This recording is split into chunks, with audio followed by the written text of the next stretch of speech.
एक राष्ट्रवादी काँग्रेस अजितदादा गटाचा तालुकाध्यक्ष तो सुद्धा याच्यात सहभागी आहे। महोदय,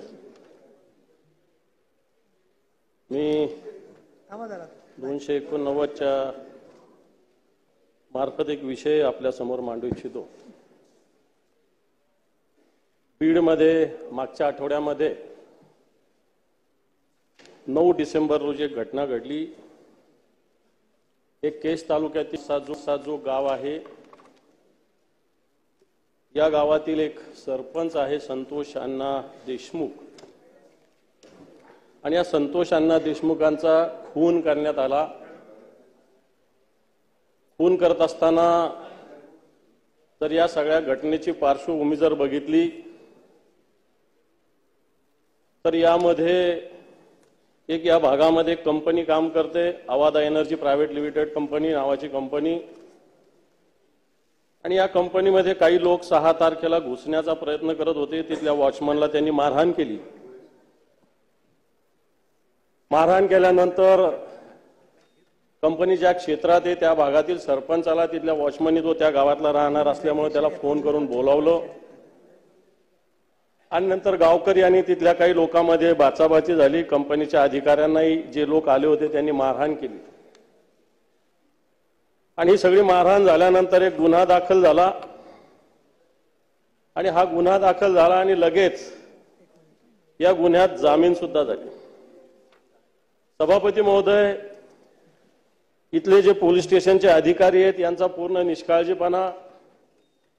जामीन झाल्यानंतर हे पोलीस अधिकारी आरोपींसोबत बसले, उठले, चहापान झाले, याचे सुद्धा फोटोग्राफ्स व्हायरल झालेले आहेत। जे पोलीस अधिकाऱ्यांनी आरोपीवर कारवाई करायची, आरोपीची जामीन झाल्यावर पोलीस अधिकारी त्यांच्याबरोबर पार्टी करतात, जेवण करतात, चहापान करतात, आणि असं असताना नंतर 2-3 दिवसानंतर खरं तर त्या वॉचमनची पूर्ण तक्रार सुद्धा पोलीस स्टेशनमध्ये दाखल झालेली नाही। वॉचमन हा अॅट्रॉसिटी दाखल करा अशी मागणी करत होता, ती झाली नाही। 9 तारखेला या प्रकरणातील असलेले जे सरपंच आहेत, संतोष अण्णा म्हणून नाव आहे त्यांचं, अतिशय लोकप्रिय व्यक्ती आहे, कोणत्या पक्षाचा नाही आहे पण लोकप्रिय त्या गावामध्ये त्या भागामध्ये, यांना या ठिकाणी रस्त्यावर केजचा जो टोल नाका इथं अडवलं गेलं सभापती महोदय, आणि अडवल्यानंतर यांना एका गाडीत बसवून घेऊन गेलं।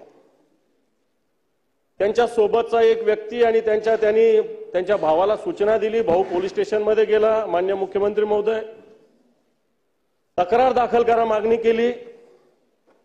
तक्रार दाखल न करता पोलीस अधिकाऱ्यांनी सातत्यानं चालढकल केली। 10 मिनिटं झाले, 15 मिनिटं झाले, अर्धा तास झाला, 1 तास झाला, 1.5 तास झाला, 2 तास झाला, 3 तासांनी या सरपंचाची हत्या झाल्याचा निरोप आला, आणि नंतर पोलीस स्टेशनमध्ये गुन्हा दाखल झाला।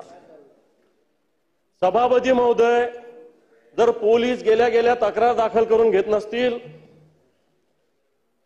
आणि पोलीस जर सहकार्य करत असतील आरोपींना, सभापती महोदय माझ्याकडे या घटनेचे फोटोग्राफ्स आहे।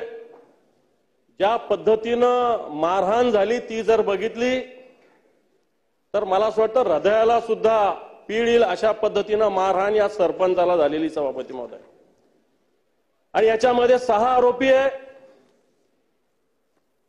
दुर्दैवानं असं सांगावं लागेल की या सगळ्या याच्यामध्ये सभापती महोदय वेळेची मर्यादा दिली, राजकीय पक्षाशी संबंधित एक सगळं त्याच्यात आपल्याला मुख्य आता बंद पण जाहीर केलेला आहे संघटनांनी, तर त्यामधले जे महत्वाचा मुद्दा आहे महत्वाचं होतं। मी याच्यातलं महत्वाचं काय नाही बोललो, तुम्ही सांगा तपशील। मी याच्यातलं महत्वाचं काय नाही बोललो, तुम्ही असं आहे की सरकारचं त्याच्यावरचं काय म्हणणं आहे, मला बोलू दिल्यावर सरकार बोलेल ना। असं तुम्हाला करायचं असेल बोलणं करा। सभापती महोदय, सारांशाने घ्या। सभापती महोदय, त्यांच्या सभापती महोदय, सभापती महोदय, सभापती महोदय, 6 गुन्हेगारावर गुन्हा दाखल झालेला आहे। दुर्दैवानं याच्यामध्ये एक राष्ट्रवादी काँग्रेस अजितदादा गटाचा तालुकाध्यक्ष तो सुद्धा याच्यात सहभागी आहे। 6 आरोपी आहे, 3च आरोपी आतापर्यंत पकडलेले, 3 आरोपी अजून पकडलेले नाही। आणि सभापती महोदय, आणखी हा गुन्हा घडल्यानंतर बाप तो बाप रहेगा असं पोस्टर पोलीस स्टेशन समोर लावलं गेलं. या आरोपींनी खून करून पोलीस स्टेशनवर बाप तो बाप रहेगा असं पोस्टर लावलं गेलं सभापती महोदय. आणि माझी याच्यातून आपल्या मार्फत सरकारला मागणी आहे, जर गुन्हेगार असं बाप तो बाप रहेगा म्हणतो खून करून, अजून 3 गुन्हेगार फरारी आहे. माझी मागणी आहे की या 3 गुन्हेगारांवर लवकरात लवकर आपण अटक करावी. या सगळ्या गुन्हेगाराचे सीडीआर रिपोर्ट तपासावे.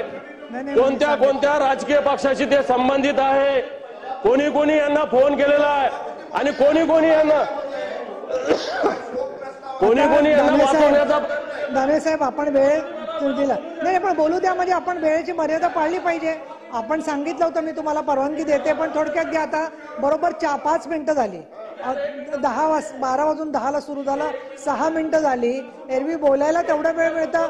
मी आपला विचार करते की आता प्रश्न गंभीर आहे, पण तुम्ही थोडक्यात सारांश करा. इथं 6 आरोपी आहेत. दादा माननीय चंद्रकांत दादा, सभापती महोदय, इथं 6 आरोपी आहेत. इकडे येऊन बोला. या 6 पैकी 3 अटक झालेले आहेत. 3 राजकीय पक्षाशी संबंधित आहे आणि 1 राजकीय पक्षाशी संबंधित असंही म्हणतात. मला माहिती नाही की आपल्या मंत्री असलेले एक जे बीड जिल्ह्यातले मंत्री आहेत, त्यांचे एक जवळचे वाल्मिक अण्णा नाव आहे त्यांचं, त्यांनी सुद्धा या आरोपींना फोन केले, या पोलीस स्टेशनला फोन केले. अशा प्रकारचा सुद्धा आरोप त्या भागातील जनतेनं केलेला आहे. सभापती महोदय, माझी याच्या आपल्या मार्फत या सरकारला विनंती आहे, देवेंद्रजी फडणवीस सारखे मुख्यमंत्री झालेले आहेत की याच्यामध्ये जे जे कोणी आरोपी आहे यांच्यावर त्वरित कारवाई झाली पाहिजे.